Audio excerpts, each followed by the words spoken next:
Adventure 4. The Gloria Scott. "I have some papers here," said my friend Sherlock Holmes, as we sat one winter's night on either side of the fire, "which I really think, Watson, that it would be worth your while to glance over. These are the documents in this extraordinary case of the Gloria Scott, and this is the message which struck Justice of the Peace Trevor dead with horror when he read it." He had picked from a drawer a little tarnished cylinder, and undoing the tape, he handed me a short note scrawled upon a half-sheet of slate-grey paper. "The supply of game for London is going steadily up," it ran. "Headkeeper Hudson, we believe, has been now told to receive all orders for fly-paper and for preservation of your hen-pheasant's life." As I glanced up from reading this enigmatical message, I saw Holmes chuckling at the expression upon my face. "You look a little bewildered," said he. "I cannot see how such a message as this could inspire horror. It seems to me to be rather grotesque than otherwise." "Very likely. Yet the fact remains that the reader, who was a fine, robust old man, was knocked clean down by it, as if it had been the butt end of a pistol." "You arouse my curiosity," said I. "But why did you say just now that there were very particular reasons why I should study this case?" "Because it was the first in which I was ever engaged." I had often endeavored to elicit from my companion what had first turned his mind in the direction of criminal research, but had never caught him before in a communicative humor. Now he sat forward in this armchair and spread out the documents upon his knees. Then he lit his pipe and sat for some time smoking and turning them over. "You never heard me talk of Victor Trevor?" he asked. "He was the only friend I made during the 2 years I was at college. I was never a very sociable fellow, Watson, always rather fond of moping in my rooms and working out my own little methods of thought, so that I never mixed much with the men of my year. Bar fencing and boxing, I had few athletic tastes, and then my line of study was quite distinct from that of the other fellows, so that we had no points of contact at all. Trevor was the only man I knew, and that only through the accident of his bull terrier freezing onto my ankle one morning as I went down to chapel. It was a prosaic way of forming a friendship, but it was effective. I was laid by the heels for 10 days, but Trevor used to come in to inquire after me. At first it was only a minute's chat, but soon his visits lengthened, and before the end of the term we were close friends. He was a hearty, full-blooded fellow, full of spirits and energy, the very opposite to me in most respects, but we had some subject in common, and it was a bond of union when I found that he was as friendless as I. Finally, he invited me down to his father's place at Donnithorpe in Norfolk, and I accepted his hospitality for a month of the long vacation. Old Trevor was evidently a man of some wealth and consideration, a J.P., and a landed proprietor. Donnithorpe is a little hamlet just to the north of Langmere, in the country of the Broads. The house was an old-fashioned, widespread, oak-beamed brick building, with a fine lime-lined avenue leading up to it. There was excellent wild duck shooting in the fens, remarkably good fishing, a small but select library, taken over as I understood from a former occupant, and a tolerable cook, so that he would be a fastidious man who could not put in a pleasant month there. Trevor Senior was a widower, and my friend his only son. There had been a daughter, I heard, but she had died of diphtheria while on a visit to Birmingham. The father interested me extremely. He was a man of little culture, but with a considerable amount of rude strength, both physically and mentally. He knew hardly any books, but he had travelled far, and had seen much of the world, and had remembered all that he had learned. In person he was a thick-set, burly man, with a shock of grizzled hair, a brown, weather-beaten face, and blue eyes which were keen to the verge of fierceness. Yet he had a reputation for kindness and charity on the countryside, and was noted for the leniency of his sentences from the bench. One evening, shortly after my arrival, we were sitting over a glass of port after dinner, when young Trevor began to talk about those habits of observation and inference which I had already formed into a system, although I had not yet appreciated the part which they were to play in my life. The old man evidently thought that his son was exaggerating in his description of 1 or 2 trivial feats which I had performed. "Come now, Mr. Holmes," said he, laughing good-humouredly. "I'm an excellent subject, if you can deduce anything from me."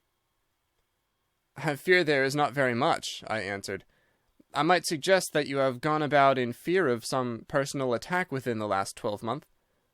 The laugh faded from his lips, and he stared at me in great surprise. "Well, that's true enough," said he. "You know, Victor," turning to his son, "when we broke up that poaching gang they swore to knife us, and Sir Edward Hawley has actually been attacked. I have always been on my guard since then, though I have no idea how you know it." "You have a very handsome stick," I answered. "By the inscription I observed that you had not had it more than a year, but you have taken some pains to bore the head of it and pour melted lead into the hole, so as to make it a formidable weapon. I argued that you would not take such precautions unless you had some danger to fear." "Anything else?" he asked, smiling. "You have boxed a good deal in your youth." "Right again. How did you know it? Is my nose knocked a little out of the straight?" "No," said I, "it is your ears. They have the peculiar flattening and thickening which marks the boxing man." "Anything else?" "You have done a good deal of digging by your callosities." "Made all my money at the gold fields." "You have been in New Zealand." "Right again." "You have visited Japan." "Quite true." "And you have been most intimately associated with someone whose initials were J.A., and whom you afterwards were eager to entirely forget." Mr. Trevor stood slowly up, fixed his large blue eyes upon me with a strange wild stare, and then pitched forward, with his face among the nutshells which strewed the cloth, in a dead faint. You can imagine, Watson, how shocked both his son and I were. His attack did not last long, however, for when we undid his collar and sprinkled the water from one of the finger-glasses over his face, he gave a gasp or two and sat up. "Ah, boys," said he, forcing a smile, "I hope I haven't frightened you. Strong as I look, there is a weak place in my heart, and it does not take much to knock me over. I don't know how you manage this, Mr. Holmes, but it seems to me that all the detectives of fact and of fancy would be children in your hands. That's your line of life, sir, and you may take the word of a man who has seen something of the world." And that recommendation, with the exaggerated estimate of my ability, with which he prefaced it, was, if you will believe me, Watson, the very first thing which ever made me feel that a profession might be made out of what had up to that time been the merest hobby. At the moment, however, I was too much concerned at the sudden illness of my host to think of anything else. "I hope that I have said nothing to pain you," said I. "Well, you certainly touched upon a rather tender point. Might I ask how you know, and how much you know?" He spoke now in a half-jesting fashion, but a look of terror still lurked at the back of his eyes. "It is simplicity itself," said I. "When you bared your arm to draw that fish into the boat, I saw that J.A. had been tattooed in the bend of the elbow. The letters were still legible, but it was perfectly clear from their blurred appearance, and from the staining of the skin around them, that efforts had been made to obliterate them. It was obvious, then, that those initials had once been very familiar to you, and that you had afterwards wished to forget them." "What an eye you have!" he cried, with a sigh of relief. "It is just as you say. But we won't talk of it. Of all ghosts, the ghosts of our old lovers are the worst. Come into the billiard-room and have a quiet cigar." From that day, amid all his cordiality, there was always a touch of suspicion in Mr. Trevor's manner toward me. Even his son remarked it. "You've given the governor such a turn," said he, "that he'll never be sure again of what you know and what you don't know." He did not mean to show it, I'm sure, but it was so strongly in his mind that it peeped out at every action. At last, I became so convinced that I was causing him uneasiness that I drew my visit to a close. On the very day, however, before I left, an incident occurred which proved in the sequel to be of importance. We were sitting out upon the lawn on garden chairs, the three of us, basking in the sun and admiring the view across the Broads, when a maid came out to say there was a man at the door who wanted to see Mr. Trevor. "What is his name?" asked my host. "He would not give any." "What does he want, then?" "He says that you know him, and that he only wants a moment's conversation." "Show him round here." An instant afterwards there appeared a little wizened fellow with the cringing manner and a shambling style of walking. He wore an open jacket with a splotch of tar on the sleeve, a red and black check shirt, dungaree trousers, and heavy boots badly worn. His face was thin and brown and crafty, with a perpetual smile upon it, which showed an irregular line of yellow teeth, and his crinkled hands were half closed in a way that is distinctive of sailors. As he came slouching across the lawn, I heard Mr. Trevor make a sort of hiccuping noise in his throat, and jumping out of his chair, he ran into the house. He was back in a moment, and I smelt a strong reek of brandy as he passed me. "Well, my man," said he, "what can I do for you?" The sailor stood looking at him with puckered eyes, and with the same loose-lipped smile upon his face. "You don't know me?" he asked. "Why, dear me, it is surely Hudson," said Mr. Trevor in a tone of surprise. "Hudson it is, sir," said the seaman. "Why, it's 30 year and more since I saw you last. Here you are in your house, and me still picking my salt meat out of the harness cask." "Tut, you will find that I have not forgotten old times," cried Mr. Trevor, and walking towards the sailor, he said something in a low voice. "Go into the kitchen," he continued out loud, "and you will get food and drink. I have no doubt that I shall find you a situation." "Thank you, sir," said the seaman, touching his forelock. "I'm just off a 2-yearer in an 8-knot tramp, short-handed at that, and I wants a rest. I thought I'd get it either with Mr. Beddoes or with you." "Ah!" cried Trevor, "you know where Mr. Beddoes is." "Bless you, sir, I know where all my old friends are," said the fellow with a sinister smile, and he slouched off after the maid to the kitchen. Mr. Trevor mumbled something to us about having been shipmate with the man when he was going back to the diggings, and then leaving us on the lawn, he went indoors. An hour later, when we entered the house, we found him stretched dead drunk upon the dining-room sofa. The whole incident left a most ugly impression upon my mind, and I was not sorry next day to leave Donnithorpe behind me, for I felt that my presence must be a source of embarrassment to my friend. All this occurred during the first month of the long vacation. I went up to my London rooms, where I spent 7 weeks working out a few experiments in organic chemistry. One day, however, when the autumn was far advanced and the vacation drawing to a close, I received a telegram from my friend imploring me to return to Donnithorpe, and saying that he was in great need of my advice and assistance. Of course I dropped everything and set out for the north once more. He met me with the dog-cart at the station, and I saw at a glance that the last 2 months had been very trying ones for him. He had grown thin and careworn, and had lost the loud, cheery manner for which he had been remarkable. "The governor is dying," were the first words he said. "Impossible!" I cried. "What is the matter?" "Apoplexy, nervous shock. He's been on the verge all day. I doubt if we shall find him alive." I was, as you may think, Watson, horrified at this unexpected news. "What has caused it?" I asked. "Ah, that's the point. Jump in and we can talk it over while we drive. You remember that fellow who came upon the evening before you left us?" "Perfectly." "Do you know who it was that we let into the house that day?" "I have no idea." "It was the devil, Holmes," he cried. I stared at him in astonishment. "Yes, it was the devil himself. We have not had a peaceful hour since, not one. The governor has never held up his head from that evening, and now the life has been crushed out of him and his heart broken, all through this accursed Hudson." "What power had he, then?" "Ah, that is what I would give so much to know. The kindly, charitable, good old governor. How could he have fallen into the clutches of such a ruffian? But I am so glad that you have come, Holmes. I trust very much to your judgment and discretion, and I know that you will advise me for the best." We were dashing along the smooth white country road, with the long stretch of the Broads in front of us glimmering in the red light of the setting sun. From a grove upon our left I could already see the high chimneys and the flagstaff which marked the squire's dwelling. "My father made the fellow gardener," said my companion, "and then, as that did not satisfy him, he was promoted to be butler. The house seemed to be at his mercy, and he wandered about and did what he chose in it. The maids complained of his drunken habits and his vile language. The dad raised their wages all round to recompense them for their annoyance. The fellow would take the boat and my father's best guns and treat himself to little shooting trips, and all this with such a sneering, leering, insolent face that I would have knocked him down 20 times over if he had been a man of my own age. I tell you, Holmes, I've had to keep a tight hold upon myself all this time, and now I'm asking myself whether, if I had let myself go a little more, I might not have been a wiser man.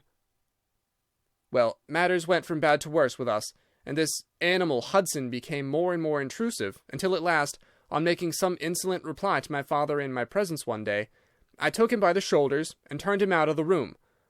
He slunk away with a livid face and 2 venomous eyes, which uttered more threats than his tongue could do. I don't know what passed between the poor dad and him after that, but the dad came to me next day and asked me whether I would mind apologizing to Hudson. I refused, as you can imagine, and asked my father how he could allow such a wretch to take such liberties with himself and his household. "Ah, my boy," said he, "it is all very well to talk, but you don't know how I am placed. But you shall know, Victor. I'll see that you shall know, come what may. You wouldn't believe harm of your poor old father, would you, lad?" He was very much moved and shut himself up in the study all day, where I could see through the window that he was writing busily. That evening there came what seemed to me to be a grand release, for Hudson told us that he was going to leave us. He walked into the dining-room as we sat after dinner, and announced his intention in the thick voice of a half-drunken man. "I've had enough of Norfolk," said he. "I'll run down to Mr. Beddoes in Hampshire. He'll be as glad to see me as you were, I dare say." "You're not going away in an unkind spirit, Hudson, I hope," said my father with a tameness which made my blood boil. "I've not had my apology," said he sulkily, glancing in my direction. "Victor, you will acknowledge that you have used this worthy fellow rather roughly," said the dad, turning to me. "On the contrary, I think that we have both shown extraordinary patience towards him," I answered. "Oh, you do ya?" he snarls. "Very good, mate, we'll see about that." He slouched out of the room, and half an hour afterwards left the house, leaving my father in a state of pitiable nervousness. Night after night I heard him pacing his room, and it was just as he was recovering his confidence that the blow did at last fall. "And how?" I asked eagerly. "In a most extraordinary fashion. A letter arrived for my father yesterday evening, bearing the Fordingbridge postmark. My father read it, clapped both his hands to his head, and began running around the room in little circles, like a man who has been driven out of his senses. When I at last drew him down onto the sofa, his mouth and eyelids were all puckered on one side, and I saw that he had a stroke. Dr. Fordham came over at once. We put him to bed, but the paralysis has spread. He has shown no sign of returning consciousness, and I think that we shall hardly find him alive." "You horrify me, Trevor," I cried. "What then could have been in this letter to cause so dreadful a result?" "Nothing. There lies the inexplicable part of it. The message was absurd and trivial. Oh, my God, it is as I feared." As he spoke, we came round the curve of the avenue, and saw in the fading light that every blind in the house had been drawn down. As we dashed up to the door, my friend's face convulsed with grief, a gentleman in black emerged from it. "When did it happen, doctor?" asked Trevor. "Almost immediately after you left." "Did he recover consciousness?" "For an instant before the end." "Any message for me?" "Only that the papers were in the back drawer of the Japanese cabinet." My friend ascended with the doctor to the chamber of death, while I remained in the study turning the whole matter over and over in my head, and feeling as sombre as ever I had done in my life. What was the past of this Trevor, pugilist, traveller, and gold-digger, and how had he placed himself in the power of this acid-faced seaman? Why, too, should he faint at an allusion to the half-effaced initials upon his arm, and die of fright when he had a letter from Fordingham? Then I remembered that Fordingham was in Hampshire, and that this Mr. Beddoes, whom the seaman had gone to visit and presumably to blackmail, had also been mentioned as living in Hampshire. The letter, then, might either come from Hudson, the seaman saying that he had betrayed the guilty secret which appeared to exist, or it might come from Beddoes, warning an old confederate that such a betrayal was imminent. So far it seemed clear enough, but then how could this letter be trivial and grotesque, as described by the son? He must have misread it.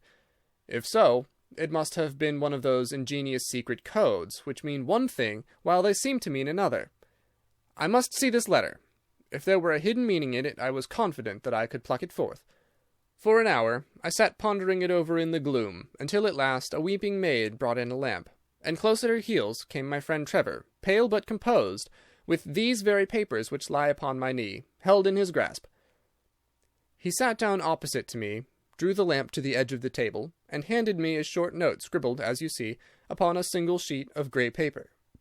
"The supply of game for London is going steadily up," it ran. "Headkeeper Hudson, we believe, has been now told to receive all orders for fly paper and for preservation of your hen pheasant's life." I dare say my face looked as bewildered as yours did just now when first I read this message. Then I reread it very carefully. It was evidently as I had thought, and some secret meaning must lie buried in this strange combination of words. Or could it be that there was a prearranged significance to such phrases as fly-paper and hen-pheasant? Such a meaning would be arbitrary, and could not be deduced in any way.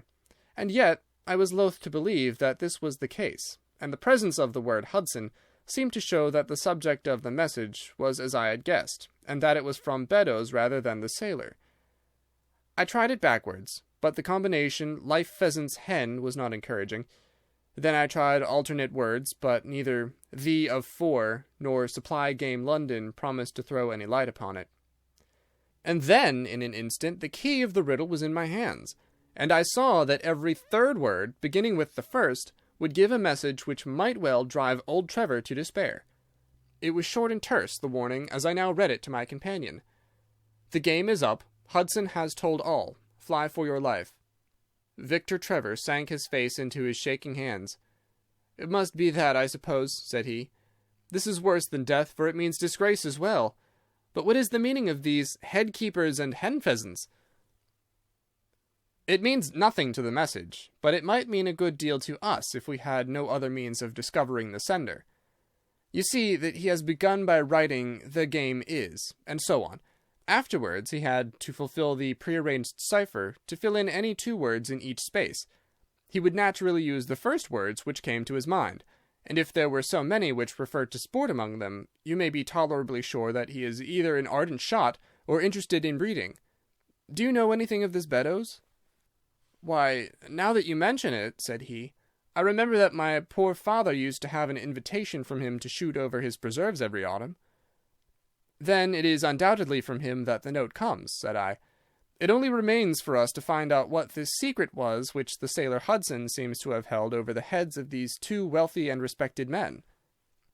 "Alas, Holmes, I fear that it is one of sin and shame," cried my friend. "But from you I shall have no secrets. Here is the statement which was drawn up by my father when he knew that the danger from Hudson had become imminent. I found it in the Japanese cabinet, as he told the doctor. Take it and read it to me, for I have neither the strength nor the courage to do it myself."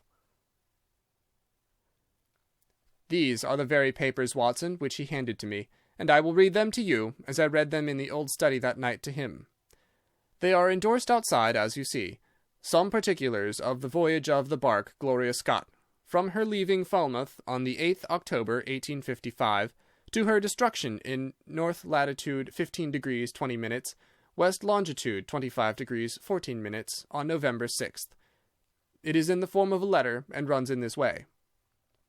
My dear, dear son, now that approaching disgrace begins to darken the closing years of my life, I can write with all truth and honesty that it is not the terror of the law, it is not the loss of my position in the county, nor is it my fall in the eyes of all who have known me, which cuts me to the heart, but it is the thought that you should come to blush for me. You who love me, and who have seldom, I hope, had reason to do other than respect me. But if the blow falls which is forever hanging over me, then I should wish you to read this, that you may know straight from me how far I have been to blame. On the other hand, if all should go well, which may kind God Almighty grant, then if by any chance this paper should be still undestroyed and should fall into your hands, I conjure you, by all you hold sacred, by the memory of your dear mother, and by the love which had been between us, to hurl it into the fire, and to never give one thought to it again. If then your eye goes on to read this line, I know that I shall already have been exposed and dragged from my home, or, as is more likely, for you know that my heart is weak, by lying with my tongue sealed forever in death. In either case, the time for suppression is past, and every word which I tell you is the naked truth, and this I swear as I hope for mercy. My name, dear lad, is not Trevor. I was James Armitage in my younger days, and you can understand now the shock that it was to me a few weeks ago when your college friend addressed me in words which seemed to imply that he had surprised my secret. As Armitage, it was that I entered a London banking-house, and as Armitage, I was convicted of breaking my country's laws, and was sentenced to transportation. Do not think very harshly of me, laddie. It was a debt of honour, so-called, which I had to pay, and I used money which was not my own to do it, in the certainty that I could replace it before there could be any possibility of its being missed. But the most dreadful ill luck pursued me. The money which I had reckoned upon never came to hand, and a premature examination of accounts exposed my deficit. The case might have been dealt leniently with, but the laws were more harshly administered 30 years ago than now, and on my 23rd birthday I found myself chained as a felon with 37 other convicts in 'tween decks of the barque Gloria bound for Australia. It was the year 55, when the Crimean War was at its height, and the old convict ships had been largely used as transports in the Black Sea. The government was compelled, therefore, to use smaller and less suitable vessels for sending out their prisoners. The Gloria Scott had been in the Chinese tea trade, but she was an old-fashioned, heavy-bowed, broad-beamed craft, and the new clippers had cut her out. She was a 500-ton boat, and besides her 38 jailbirds, she carried 26 of a crew, 18 soldiers, a captain, 3 mates, a doctor, a chaplain, and 4 warders. Nearly 100 souls were in her, all told, when we set sail from Falmouth. The partitions between the cells of the convicts, instead of being of thick oak, as is usual in convict ships, were quite thin and frail. The man next to me, upon the aft side, was one whom I had particularly noticed when we were led down the quay. He was a young man with a clear, hairless face, a long, thin nose, and a rather nutcracker jaws. He carried his head very jauntily in the air, had a swaggering style of walking, and was, above all else, remarkable for his extraordinary height. I don't think any of our heads would have come up to his shoulder, and I am sure that he could not have measured less than 6½ feet. It was strange among so many sad and weary faces to see one which was full of energy and resolution. The sight of it was to me like a fire in a snowstorm. I was glad then to find that he was my neighbour, and gladder still when, in the dead of the night, I heard a whisper close to my ear, and found that he had managed to cut an opening in the board which separated us. "Hello, chummy," said he. "What's your name, and what are you here for?" I answered him, and asked in turn who I was talking with. "I'm Jack Prendergast," said he, "and by God, you'll learn to bless my name before you've done with me." I remembered hearing of this case, for it was one which had made an immense sensation throughout the country, some time before my own arrest. He was a man of good family and of great ability, but of incurably vicious habits, who had by an ingenious system of fraud obtained huge sums of money from the leading London merchants. "Ha, ha! You remember my case," said he proudly. "Very well, indeed." "Then maybe you remember something queer about it." "What was that, then?" "I'd had nearly $250,000, hadn't I?" "So it was said." "But none was recovered, eh?" "No." "Well, where do you suppose the balance is?" he asked. "I have no idea," said I. "Right between my finger and thumb," he cried. "By God, I've got more pounds to my name than you've hairs on your head, and if you've money, my son, and know how to handle it and spread it, you can do anything. Now, you don't think it likely that a man who could do anything is going to wear his breeches out sitting in the stinking hold of a rat-gutted, beetle-ridden, mouldy old coffin of a chin-china coaster? No, sir, such a man will look after himself, and will look after his chums. You may lay to that, you hold on to him, and you may kiss the book that he'll haul you through." That was his style of talk, and at first I thought it meant nothing, but after a while, when he had tested me and sworn me in with all possible solemnity, he let me understand that there really was a plot to gain command of the vessel. A dozen of the prisoners had hatched it before they came aboard. Prendergast was the leader, and his money was the motive power.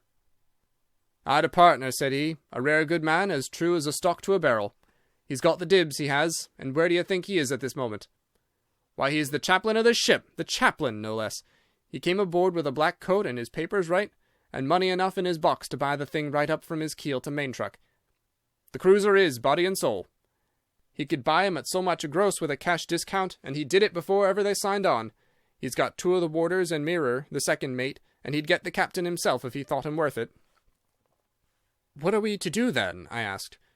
"What do you think?" said he. "We'll make the coats of some of these soldiers redder than ever the tailor did."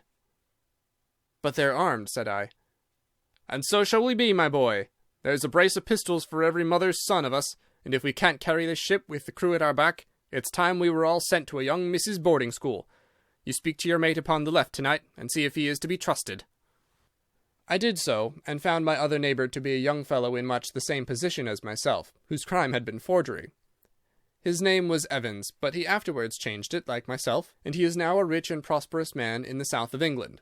He was ready enough to join the conspiracy, as the only means of saving ourselves, and before we had crossed the bay, there were only 2 of the prisoners who were not in the secret. One of these was of weak mind, and we did not dare to trust him, and the other was suffering from jaundice, and could not be of any use to us. From the beginning, there was really nothing to prevent us from taking possession of the ship. The crew were a set of ruffians, specially picked for the job.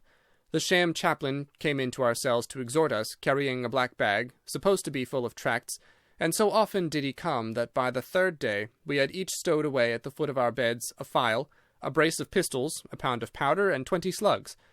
2 of the warders were agents of Prendergast, and the second mate was his right-hand man. The captain, the 2 mates, 2 warders, Lieutenant Martin, his 18 soldiers, and the doctor were all that we had against us. Yet, safe as it was, we determined to neglect no precaution, and to make our attack suddenly by night. It came, however, more quickly than we expected, and in this way. One evening, about the 3rd week after our start, the doctor had come down to see one of the prisoners who was ill, and putting his hand down on the bottom of his bunk, he felt the outline of the pistols. If he had been silent, he might have blown the whole thing, but he was a nervous little chap, and so he gave a cry of surprise, and turned so pale that the man knew what was up in an instant, and seized him. He was gagged before he could give the alarm, and tied down upon the bed. He had unlocked the door that led to the deck, and we were through it in a rush.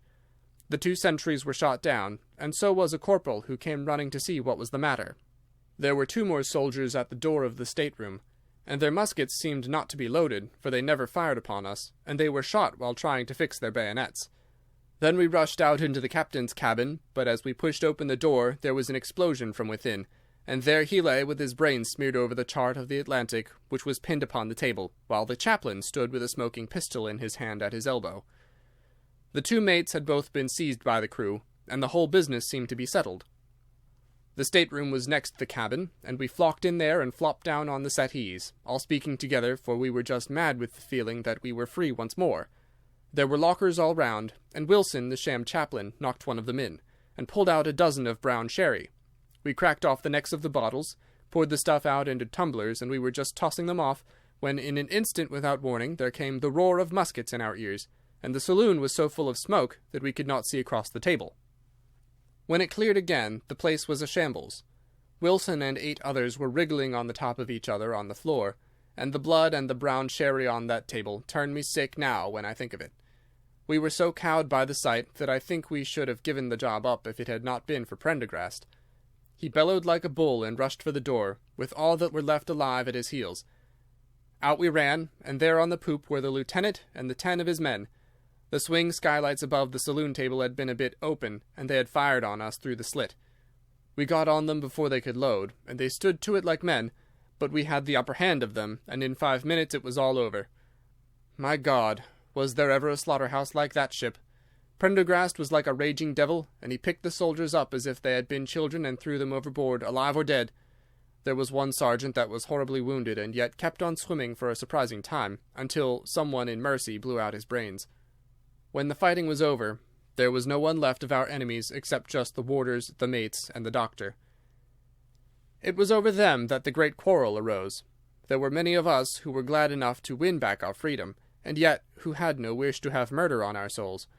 It was one thing to knock the soldiers over with their muskets in their hands, and it was another to stand by while men were being killed in cold blood. 8 of us, 5 convicts and 3 sailors, said that we would not see it done, but there was no moving Prendergast and those who were with him. Our only chance of safety lay in making a clean job of it, said he, and he would not leave a tongue with power to wag in a witness box.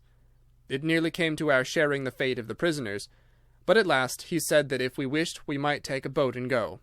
We jumped at the offer, for we were already sick of these bloodthirsty doings, and we saw that there would be worse before it was done. We were given a suit of sailor togs each, a barrel of water, 2 casks, one of junk and one of biscuits, and a compass.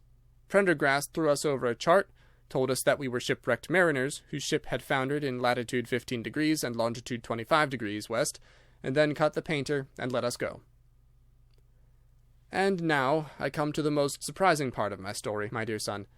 The seamen had hauled the foreyard aback during the rising, but now as we left them they brought it square again, and as there was a light wind from the north and east, the bark began to draw slowly away from us. Our boat lay, rising and falling, upon the long, smooth rollers, and Evans and I, who were the most educated of the party, were sitting in the sheets, working out our position and planning what coast we should make for. It was a nice question, for the Cape de Verdes were about 500 miles to the north of us, and the African coast about 700 to the east. On the whole, as the wind was coming round to the north, we thought that Sierra Leone might be best, and turned our head in that direction, the bark being at that time nearly hull down on our starboard quarter. Suddenly, as we looked at her, we saw a dense black cloud of smoke shoot up from her, which hung like a monstrous tree upon the skyline. A few seconds later a roar like thunder burst upon our ears, and as the smoke thinned away, there was no sign left of the Gloria Scott. In an instant we swept the boat's head round again, and pulled with all our strength for the place where the haze, still trailing over the water, marked the scene of this catastrophe. It was a long hour before we reached it, and at first we feared that we had come too late to save anyone. A splintered boat and a number of crates and fragments of spars rising and falling on the waves showed us where the vessel had foundered. But there was no sign of life, and we had turned away in despair, when we heard a cry for help, and saw at some distance a piece of wreckage with a man lying stretched across it. When we pulled him aboard the boat, he proved to be a young seaman of the name of Hudson, who was so burned and exhausted that he could give us no account of what had happened until the following morning. It seemed that after we had left, Prendergast and his gang had proceeded to put to death the 5 remaining prisoners. The 2 warders had been shot and thrown overboard, and so also had the 3rd mate. Prendergast then descended to the 'tween decks, and with his own hands cut the throat of the unfortunate surgeon. There only remained the 1st mate, who was a bold and active man.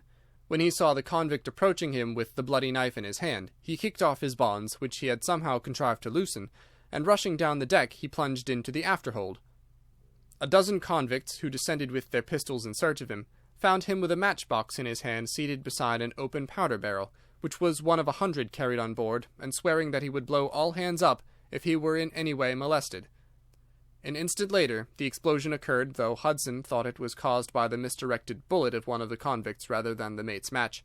Be the cause what it may, it was the end of the Gloria Scott, and of the rabble who held command of her. Such, in a few words, my dear boy, is the history of this terrible business in which I was involved.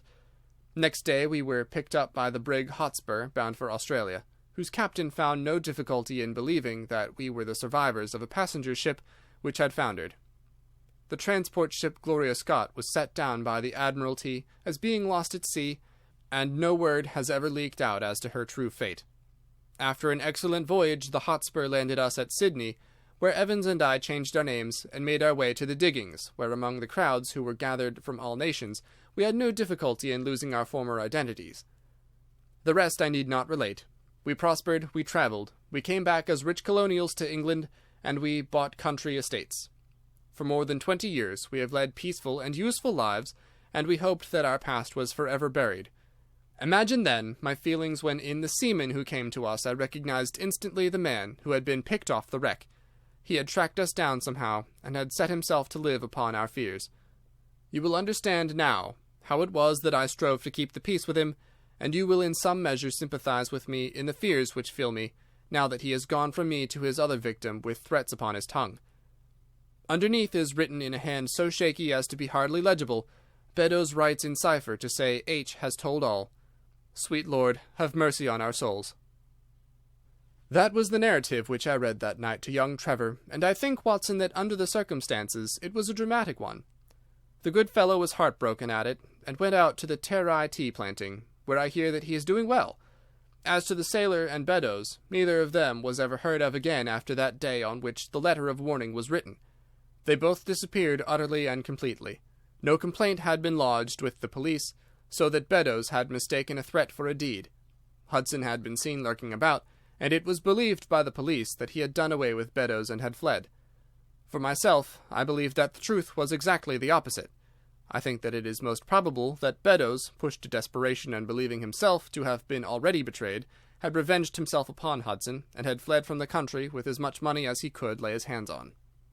Those are the facts of the case, Doctor, and if they are of any use to your collection, I am sure that they are very heartily at your service. End of Adventure 4, The Gloria Scott.